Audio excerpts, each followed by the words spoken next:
हाँ तो बच्चों, स्वागत है एक बार फिर से आपका हमारे YouTube channel maths for intermediate में। हम डिफरेंशिएशन कवर कर रहे हैं। 8-10 लेक्चर में लगभग कवर हो जाएगा।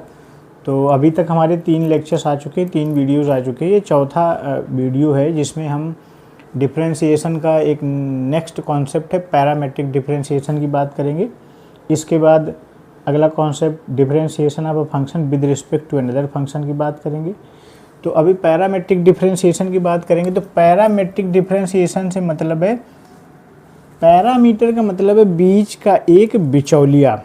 जैसे दो लोगों के बीच में आपस में डायरेक्ट कोई बात ना हो और उन दोनों को मिलाना, उनकी बात कराना हो, तो उसमें बीच में जो बिचौलिया होता है वो उसको हम मैथ की भाषा में पैरामेट्रिक बोलते हैं।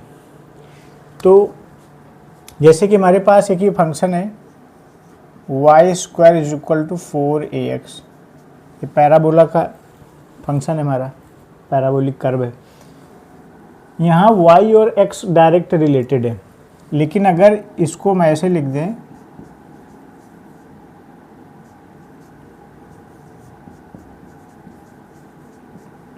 ये दो इक्वेशन हमारे पास आ गए। एक है x = 80², दूसरा y = 280।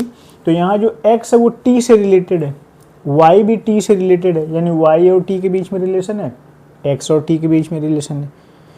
अगर यहाँ से t को रिप्लेस कर दें तो x और y के बीच में, क्योंकि t x से भी रिलेटेड है, y से भी रिलेटेड है, तो जो बिचौलिया होता है वो दोनों लोगों से संबंध रखता है बीच में।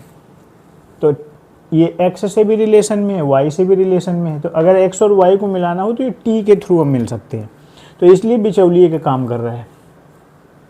तो अगर हम यहाँ इक्वेशन सेकेंड से t = निकाल लें तो y ये नीचे आ जाएगा, t = y/2a आ गया। और ये t की वैल्यू अगर हम इसमें पुट कर दें फर्स्ट इक्वेशन में, तो देखिए क्या आता है, x = a, t की वैल्यू हमने रख दी y/2a, t का स्क्वायर तो इसका स्क्वायर कर दिया, a × y का स्क्वायर y², 2a का स्क्वायर हो गया 4a²। x = ये देखिए एक a से ये एक कैंसिल हो गया, तो ये बचा y² / 4a = x। 4a को इधर ले आओ तो ये हो गया 4a × x, y² = 4ax, y² = 4ax। इन दो इक्वेशन से हमने सॉल्व करके देखिए x और y में डायरेक्ट रिलेशन निकाल दिया। ये भी पैराबोला का इक्वेशन है, ये भी पैराबोला का इक्वेशन है, दोनों सेम है। तो यहाँ पे ये t जो फंक्शन है, t जो वेरिएबल है, ये x और y के बीच में बिचौलिए के काम कर रहा है, इसलिए पैरामेट्रिक फंक्शन है। अब ऐसे पैरामेट्रिक फंक्शन को डिफरेंशिएट करने के लिए यहाँ तो dy/dx डायरेक्ट कर सकते हैं। अगर इसको डिफरेंशिएट करें तो देखिए इसका डिफरेंशिएशन और इसका डिफरेंशिएशन एक आएगा। अभी इसका फार्मूला निकाल के बताएंगे। तो जब इसको डिफरेंशिएट करेंगे both side with respect to X, गौर से देखिए बच्चों, तो ये y² का जब डिफरेंशिएशन करेंगे तो पावर 2 डिफरेंशिएट हो गई, पावर कम हो गई 2y, और ये y है नहीं, x नहीं है ना, y है, तो dy/dx हो गया = 4a, कांस्टेंट है, x का डिफरेंशिएशन 1 हो गया। तो यहाँ से देखिए dy/dx जब हम निकालेंगे तो 4a/ ये 2y कहाँ आ जाएगा नीचे, 2y कहाँ आ गया नीचे, ये आ गया हमारा dy/dx 4a/2a। ये आंसर आया। अब इस चीज़ को यही यहाँ से निकल के आएगा। तो देखिए ये अब हम थोड़ा रफ कर दें और इस पे डिफरेंशिएशन करते हैं। पहले x का डिफरेंशिएशन फर्स्ट इक्वेशन का, फिर सेकंड इक्वेशन का। तो जब x का डिफरेंशिएशन करेंगे, क्योंकि x और t के बीच में रिलेशन है, तो x को t के रिस्पेक्ट में डिफरेंशिएट करेंगे, x को t के रिस्पेक्ट में differentiate equation first differentiate equation first with first and second दोनों को t के रिस्पेक्ट में, first and second with respect to t के रिस्पेक्ट में डिफरेंशिएट करेंगे। तो इसका आएगा dx/dt = ये तो constant a into t square का डिफरेंशिएशन हो जाएगा 2t, तो इसको जब हम रीअरेंज करके लिखेंगे तो हो जाएगा 2at। dx अपॉन dt हमारा कितना आ गया, dx अपॉन dt आ गया 2at। ये देखिए dx अपॉन dt आ गया इतना। अब देखिए dy upon dt, dy upon dt जब इसको डिफरेंशिएट करेंगे तो 2a तो कांस्टेंट है और t का डिफरेंशिएशन कितना हो जाएगा 1, तो ये आ गया 2a। dy अपॉन dt आ गया 2a। ये समझ में आ गया होगा बच्चों। अब हमको निकालना है dy upon dx, dy upon dx, इसके नीचे x लाना है, तो इस इक्वेशन को इससे डिवाइड कर दें। dy upon dt divided by dx upon dt is equal to dy upon dt की वैल्यू है 2a अपॉन में इसकी वैल्यू कितनी आ गई 2a into t is equal to 2a। अब देखो ये dt कैंसिल हो गया, बचा क्या, ये बचा dy upon dx is equal to, यहाँ से 2a कैंसिल हो गया, यहाँ क्या बचा 1 अपॉन टी, और t की वैल्यू यहाँ से हम निकाल लें, t की वैल्यू वही हमने निकाली थी, तो जब t की वैल्यू निकालेंगे तो ये आ जाएगा y अपॉन 2a। यहाँ पे पुट कर दें 1 अपॉन t की वैल्यू आ गई y अपॉन 2a, ये 2a चला जाएगा ऊपर, 2a upon y, 2a upon y आ गया। यहाँ पर भी देखिए, यहाँ पे 4a अपॉन 2 है, तो ये 2 से 2 कैंसिल हो गया, 2 2 जा 4, तो 2a अपॉन y आ गया। dy अपॉन dx कितना आ गया 2a अपॉन y। यहाँ से भी देखिए dy अपॉन dx कितना आ गया 2a अपॉन y। ये दोनों चीज़ देखिए गौर से, सेम आ रहा है, सेम आ रहा है। dy upon dx 2a upon y, 2a upon y। यहाँ से डायरेक्ट y और x के बीच में रिलेशन था, उसका डिफरेंशिएशन किया, यहाँ पर पैरामेट्रिक रिलेशन था, उसका डिफरेंशिएशन किया, तो सेम आंसर आया। तो ऐसे रिलेशन जब हमको मिले जिसमें एक फंक्शन दो से रिलेटेड हो, x और y से, तो जो वेरिएबल रिलेटेड होगा उसके रिस्पेक्ट में डिफरेंशिएट करेंगे दोनों इक्वेशंस को और डिवाइड कर देंगे इस तरीके से। तो हमारा dy अपॉन dx का फार्मूला बना dy upon dx is equal to हो गया dy upon dt divided by dx upon dt, क्योंकि dy upon dt into dt upon dx हो जाएगा। ये बात आई बच्चों समझ में। ये देखिए जब 4, ये है हमारा मेन डिवीज़न, जैसे a अपॉन b फिर whole upon c upon d हो, तो इसको हम a upon B into D upon C लिख सकते हैं। ये ऊपर चला जाता है जो सबसे नीचे होता है, और ये मिडिल टर्म आपस में मल्टीप्लाई हो जाते हैं, और एक्सटीरियर टर्म आपस में और मिडिल वाले टर्म आपस में मल्टीप्लाई होकर लिख दिए जाते हैं। तो ये dt कैंसिल हो जाएगा और dy अपॉन dx निकल के आ जाएगा, dy अपॉन dx आ गया। तो अब इसको हम कंसोलिडेट करके इधर फार्मूला लिख देते हैं, इसको रफ कर देते हैं। तो dy अपॉन dx का फार्मूला बन गया dy upon dt whole upon dx upon dt। dy upon dt मतलब y वेरिएबल t के साथ रिलेटेड है, तो पहले y को डिफरेंशिएट करेंगे और x को डिफरेंशिएट करेंगे t के रिस्पेक्ट में, दोनों को डिवाइड कर देंगे, तो हमारा dy अपॉन dx आ जाएगा। तो आइए देखिए क्वेश्चन देखते हैं उस पर। यहाँ दिया x equal to a sec cube theta and y is equal to a tan cube theta, कह रहा find dy upon dx at theta is equal to π/3 पर dy अपॉन dx फाइंड करना है। तो पहले हम dy अपॉन dx फाइंड करें। dy upon dx का फार्मूला ये है, यानी y को t के रिस्पेक्ट में डिफरेंशिएट करें, फिर x को t के रिस्पेक्ट में डिफरेंशिएट करें। तो देखिए पहला है x is equal to a second का क्यूब थीटा, थीटा का टर्म है, यानी थीटा y से रिलेटेड है, थीटा x से रिलेटेड है, तब यहाँ पर t ना होगे, थीटा के टर्म में इसको डिफरेंशिएट करेंगे। Differentiate x and y with respect to theta, तो ये हो जाएगा dx upon d theta is equal to, ये तो कांस्टेंट है, ये तो बाहर हो गया। अब ये देखिए x की पावर 3, पहले पावर को डिफ्रेंशिएट करेंगे, पावर को डिफ्रेंशिएट n x की पावर n-1 वाले फार्मूले से, तो n की जगह पर 3 हो गया तो 3a, फिर n-1 3 में 1 माइनस हुआ power 2, 3a sec square theta, फिर इनटू, अब यहाँ x तो है नहीं, सेक ट्रिग्नोमेट्रिक फंक्शन है, इसको डिफरेंशिएट करेंगे, सेक थीटा का डिफरेंशिएशन होता है sec theta into tan theta.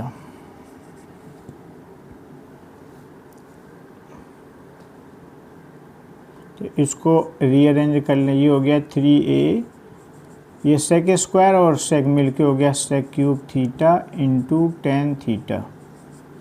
ये हमारे पास आया dx अपॉन डी थीटा, इसको मान लेते हैं इक्वेशन फर्स्ट। फिर y को डिफरेंशिएट करते हैं क्योंकि y इज इक्वल टू है a टेन क्यूब थीटा, तो dy upon d theta, theta के रिस्पेक्ट में डिफरेंशिएट करेंगे, तो a तो कांस्टेंट है, a बाहर हो गया, पावर डिफरेंशिएट करेंगे बिल्कुल इसकी तरीके से, तो 3 टेन स्क्वायर थीटा बचेगा, फिर इंटू टेन थीटा का डिफरेंशिएशन होता है सेक स्क्वायर थीटा। ये हमारे पास आ गई इक्वेशन सेकंड। अब दोनों को क्या करना है, d Y upon D x निकालना है, तो D Y upon d theta divided by d x upon d theta. Equation second को इक्वेशन फर्स्ट से डिवाइड कर दें, तो लिख सकते हैं एक लाइन की divide equation second by equation first. Equation second हमारे पास है d Y upon d theta divided by d x upon d theta. एक एक स्टेप बता रहे हैं बच्चों, इसलिए टाइम लग रहा है। और ये हमारे पास है 3a tan square theta into sec square theta divided by d x upon d theta क्या है, ये है 3a sec cube theta into tan theta. अब गौर से देखिए, ये सेक की पावर 2 है, ये सेक क्यूब है, तो ये सेक स्क्वायर एक सेक स्क्वायर को कैंसिल कर देगा, तो नीचे बचेगा सेक थीटा, ऊपर बचेगा टेन थीटा। ये एक टेन से एक टेन कैंसिल हो गया, ये 2 पावर इससे 2 कैंसिल हो गया, 3a से 3a कैंसिल हो गया, तो ऊपर बचेगा टेन थीटा और नीचे बचेगा बच्चों सेक थीटा। अब इसको 10 को क्या लिख सकते हैं, 10 को लिख सकते हैं हम sign theta upon cos theta, और सेक थीटा को लिख सकते हैं 1 upon cos theta. 1 upon cos theta यानी कॉस थीटा चला जाएगा ऊपर, नीचे बचेगा 1, कॉस थीटा कैंसिल हो गए, हमारे पास बचा साइन थीटा ओनली। तो D Y upon D x हमारे पास आ गया sine theta, d Y upon D x is equal to sine theta. अब यहाँ पे दे रहा है अगर theta is equal to pi by 3 हो तो D Y upon D x कितना आएगा,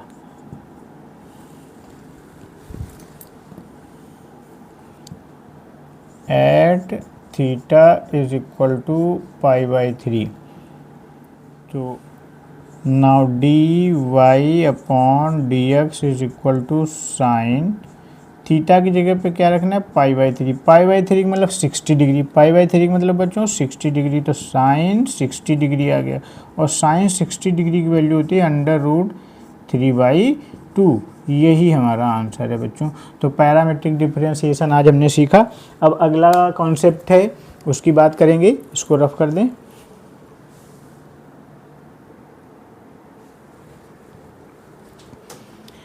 अब बच्चों नेक्स्ट कॉन्सेप्ट है derivative of a function with respect to another function. Derivative बोलें या डिफरेंशिएशन बोलें, तो differentiation of a function with respect to another function या फिर derivative of function with respect to another function. जैसे डिफरेंशिएशन ऑफ एफ एक्स, ये कोई एक फंक्शन है एफ एक्स, इसको डिफरेंशिएट करना with respect to g x, g x के रिस्पेक्ट में इसको डिफरेंशिएट करना है। तो ये हमारे पास फार्मूला आ गया d of f x differentiation of f x divided by differentiation of g x. जैसे कि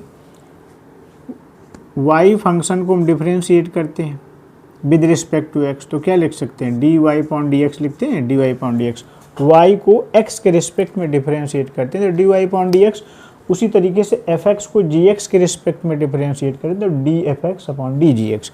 अब D F X upon D G X की क्या बात है, हमारे पास ये फंक्शन ये है differentiation of d of f x divided by d of g x. इसको हम लिख सकते हैं differentiation of f x with respect to x divided by differentiation of g x with respect to x, यानी d x. अब देखिए तो ये क्या बन गया एफ डैश एक्स और ये क्या बन गया जी डैश एक्स। ये डी एक्स कैंसिल हो जाएगा। तो ये हमारे पास इम्पोर्टेंट फार्मूला आ गया जब भी एक फंक्शन को किसी दूसरे फंक्शन के रिस्पेक्ट में डिफरेंशिएट करना हो। तो इसको नोट कर लीजिए बच्चों। फिर एक क्वेश्चन हम सॉल्व करते हैं और देखते हैं इसका एप्लीकेशन। तो ये एक हमने क्वेश्चन लिया है, differentiate tan inverse under root 1 plus x square minus 1 upon x with respect to tan inverse x. यानी इस फंक्शन को टेन इनवर्स के रिस्पेक्ट में डिफरेंशिएट करना है और टेन इनवर्स अपने आप में फंक्शन है, ये अपने आप में फंक्शन है। तो आइए सोल्यूशन पे बात करते हैं। हमारे पास है y is equal to tan inverse under root 1 plus x square minus 1 whole upon x. तो यहाँ पर इसको पहले हम सिंप्लीफाई कर लें, उसके बाद डिफरेंशिएट करेंगे तो इजी हो जाएगा। डायरेक्ट डिफरेंशिएट करेंगे तो लेंदी हो जाएगा और फिर परेशानी होने लगेगी। तो पहले हम यहाँ पे इसको लेट कर लेते हैं, let x is equal to tan theta put कर लें। तो थीटा क्या हो जाएगा, यहाँ से ये टेन इधर आ जाएगा तो बन जाएगा tan inverse x. Theta is equal to कितना आ गया, टेन इनवर्स एक्स, और x is equal to tan theta. तो जहाँ जहाँ एक्स वहाँ टेन थीटा पुट कर देते हैं तो ये क्या हो जाएगा, ये it becomes tan inverse under root 1 plus tan square theta minus 1 whole upon tan theta. ये हो गया बच्चों। अब देखिए tan inverse 1 plus tan square theta bracket के अंदर, देखिए ये होता है sec square theta minus tan square theta trigonometric function. जब ट्रिग्नोमेट्री पढ़ेंगे, ट्रिग्नोमेट्रिक फंक्शन में इज इक्वल टू 1 होता है sec square theta minus tan square theta. तो सेक square theta is equal to ये टेन उधर चला जाएगा तो क्या बचेगा 1 प्लस टेन स्क्वायर थीटा। तो जहाँ पर 1 प्लस टेन स्क्वायर थीटा वहाँ पर हम क्या लिख सकते हैं, सेक स्क्वायर थीटा। तो ये ब्रैकेट के अंदर हो गया sec square theta under root के अंदर और माइनस 1 अपॉन टेन थीटा। अब देखिए ये रूट से सेक स्क्वायर थीटा है रूट के अंदर, तो रूट से बाहर निकल आएगा सेक थीटा। ये आता होगा बच्चों, आप लोगों को आना चाहिए। रूट के अंदर कोई पावर 2 है तो पावर 2 और रूट को कैंसिल कर देता है, तो ये हमारे पास आ जाएगा sec theta minus 1 upon tan theta. अब इसको और सिंप्लीफाई करें तो ये हुआ टेन इनवर्स, इसको लिख सकते हैं 1 अपॉन कॉस थीटा, इसको 1 upon 1 upon cos theta 1 upon 1 LCM लेके सॉल्व करेंगे तो ये हो जाएगा 1 minus cos theta upon cos theta whole upon tan theta. Tan theta को लिख सकते हैं sine theta upon cos theta. इसको और आगे सिंप्लीफाई करेंगे तो टेन इनवर्स, देखो ये 4 बार टर्म अपॉन में आ गया, तो जब भी 4 बार आता है तो मिडिल वाले टर्म आपस में मल्टीप्लाई हो जाते हैं, एक्सटीरियर वाले टर्म ऊपर मल्टीप्लाई करके लिख दिए जाते हैं। तो ये 1 minus cos theta upon cos theta into cos theta upon sine theta. ये देखिए कॉस थीटा कैंसिल हो गया। अब क्या बचा, अब ये बचेगा हमारे पास tan inverse 1 minus cos theta upon sine theta. अब यहाँ पे फार्मूले बच्चों, ट्रिग्नोमेट्री के फार्मूले आपको बताने पड़ेंगे। cos 2 theta is equal to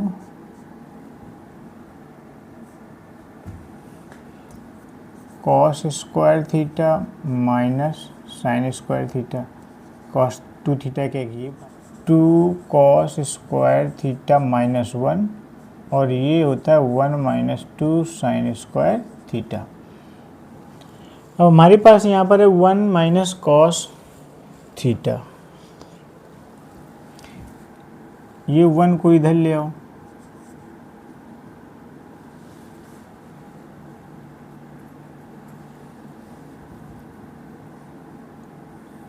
to sine square इधर ले आओ तो 2 साइन स्क्वायर हो गया प्लस का, और ये कॉस 2 थीटा उधर गया तो 1 माइनस कॉस 2 थीटा हो गया। ठीक है बच्चों, लेकिन यहाँ पर हमारा एंगल थीटा है, यहाँ पर एंगल 2 थीटा है, तो ये 2 थीटा एंगल को जब हाफ करना होता है तब ये फार्मूले अप्लाई होते हैं।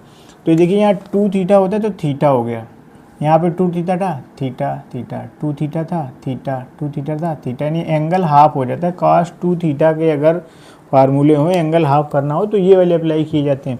और हमारे क्वेश्चन में cos थीटा है, पहले से ही एंगल थीटा है, तो अगर यहाँ पर 1 माइनस cos 2 थीटा की जगह पर थीटा कर दें, ये एंगल हाफ है तो यहाँ वाला एंगल क्या हो जाएगा, और हाफ हो जाएगा। थीटा है तो ये थीटा बाई 2, तो 2 साइन स्क्वायर थीटा बाई 2 हो जाएगा। तो 1 माइनस कॉस थीटा की जगह पर हम क्या लिख सकते हैं, tan inverse 2 sign square theta by 2 upon, अब इसकी बात करें बच्चों साइन थीटा की, तो देखिए इसका फार्मूला ये रफ कर दे रहे हैं, जगह नहीं है इसलिए हमको इसी जगह में कंजूसी करके काम चलाना पड़ रहा है। तो देखिए साइन 2 थीटा, ये भी एंगल अगर डबल हो उसका हाफ एंगल में ये फार्मूला होता है, sine 2 theta is equal to 2 sine theta into cos theta होता है। और अगर यहाँ पहले से ही एंगल हाफ है, 2 थीटा की जगह पर थीटा है, तो यहाँ एंगल क्या हो जाएगा, हाफ हो जाएगा, तो it will be 2 sine theta by 2 into cos theta by 2। तो जहाँ पर ये नीचे साइन थीटा है इसकी जगह पर हम क्या लिख सकते हैं, 2 sine theta by 2 into cos theta by 2। बच्चों ट्रिग्नोमेट्री फंक्शन जब भी आए इनको सिंप्लीफाई करने के लिए आपको मैनिपुलेशन तो करनी पड़ेगी क्वेश्चन का आंसर निकालने के लिए, और ये फार्मूले ट्रिग्नोमेट्री भी पढ़ाएंगे तो हम सब लिखवाएंगे और लर्न कराएंगे, प्रैक्टिस भी कराएंगे। तब तक के लिए अभी हमने ये फार्मूले बता दिए, इससे काम चलाएं। ये साइन थीटा से साइन थीटा कैंसिल, 2 से 2 कैंसिल। अब देखिए क्या बचा, ये बचा tan इनवर्स, ऊपर बचा साइन थीटा बाई 2, नीचे बचा कॉस थीटा बाई 2। अब देखिए sign theta upon cos theta क्या होता है, tan थीटा, तो ये sine theta by 2 cos theta by 2, ये हो जाएगा tan inverse tan theta by 2, tan inverse bracket में इधर आ गया tan थीटा बाई 2। अब देखिए tan इनवर्स और tan आपस में कैंसिल आउट हो गए, क्या बचा थीटा बाई 2। अब ये थीटा की वैल्यू हम यहाँ से पुट करेंगे, थीटा इज इक्वल टू क्या है, tan इनवर्स x, तो tan इनवर्स x 1/2 मल्टीप्लाई में आगे लगा लें या होल अपॉन 2 लिख दें। तो ये हमारे पास y इज इक्वल टू, जब हमने इस फंक्शन को सिंप्लीफाई किया तो y इज इक्वल टू निकल, बच्चों जगह नहीं है थोड़ा रफ कर दें, सिंप्लीफाई करने से हमको हमारा फंक्शन है वो मिला 1/2 tan inverse x, 1/2 tan inverse x, क्योंकि हमने x is equal to let किया था tan थीटा, तो थीटा इज इक्वल टू आ गया था tan इनवर्स x। अब इसको डिफरेंशिएट करें x के रिस्पेक्ट में, तो जब इसको डिफरेंशिएट करेंगे तो dy upon dx is equal to 1/2 tan inverse का डिफरेंशिएशन 1/1 प्लस एक्स स्क्वायर होता है, तो ये हमारे पास आ गया 1/2 इंटू 1 प्लस एक्स स्क्वायर। हमको क्या निकालना है, इसका डिफरेंशिएशन इसके रिस्पेक्ट में, तो ये तो मेरे पास y है, dy upon dx divided by d upon dx, और किसका tan इनवर्स x का डिफरेंशिएशन, dy अपॉन dx हमारे पास ये आ चुका 1/2 into 1 plus x square whole upon, फिर tan इनवर्स x है और tan इनवर्स x का डिफरेंशिएशन 1/1 प्लस एक्स स्क्वायर आ गया। ये देखिए 4 बार फिर अपॉन में हो गया 1/, समथिंग फिर होल अपॉन 1/, समथिंग। तो ये एक्सटीरियर टर्म आपस में मल्टीप्लाई हो जाएंगे into 1 plus x square upon 1। ये 1 plus x square 1 plus x square cancel out हो गए। आंसर हमारे पास आ गया 1/2। ये आंसर है बच्चों, ये आंसर आया निकल के। आंसर कितना छोटा सा है, क्वेश्चन कितना लेंदी है। तो ये मैनिपुलेशन करनी पड़ती है। बचे हुए कॉन्सेप्ट हम अपने नेक्स्ट वीडियो में कवर करेंगे, उसके बाद बस लग जाएंगे एक्सरसाइज सोल्यूशन पे और बहुत सारी प्रैक्टिस पे। तो तब तक के लिए थैंक यू।